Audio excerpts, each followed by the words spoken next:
نبی کریم صلی اللہ علیہ وسلم سوئے یہاں تک کہ آپ خراٹے لینے لگے۔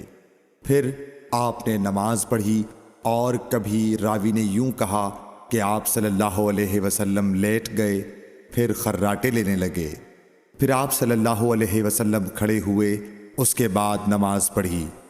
پھر سفیان نے ہم سے دوسری مرتبہ، ابن عباس رضی اللہ تعالی عنہ کہتے تھے کہ ایک مرتبہ میں نے اپنی خالہ ام المومنین حضرت میمونہ کے گھر رات گزاری تو میں نے دیکھا کہ رسول اللہ صلی اللہ علیہ وسلم رات کو اٹھے۔ جب تھوڑی رات باقی رہ گئی تو آپ صلی اللہ علیہ وسلم نے اٹھ کر ایک لٹکے ہوئے مشکیزے سے ہلکا سا وضو کیا۔ عمرو اس کا ہلکا پن اور معمولی ہونا بیان کرتے تھے، اور آپ کھڑے ہو کر نماز پڑھنے لگے تو میں نے بھی اسی طرح وضو کیا جس طرح آپ صلی اللہ علیہ وسلم نے کیا تھا۔ پھر آ کر آپ کے بائیں طرف کھڑا ہو گیا، اور کبھی سفیان نے ان یسارہ کے بجائے ان شمالہ کا لفظ کہا، مطلب دونوں کا ایک ہی ہے۔ پھر آپ صلی اللہ علیہ وسلم نے مجھے پھیر لیا اور اپنی داہنی جانب کر لیا، پھر نماز پڑھی جس قدر اللہ کو منظور تھا۔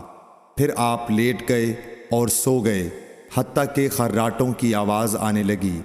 پھر آپ کی خدمت میں مؤذن حاضر ہوا اور اس نے آپ کو نماز کی اطلاع دی۔ آپ صلی اللہ علیہ وسلم اس کے ساتھ نماز کے لیے تشریف لے گئے۔ پھر آپ نے نماز پڑھی اور وضو نہیں کیا۔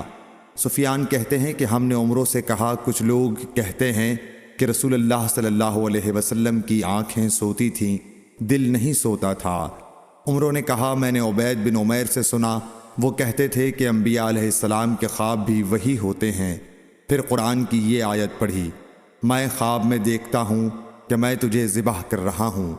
صحیح بخاری حدیث نمبر 138۔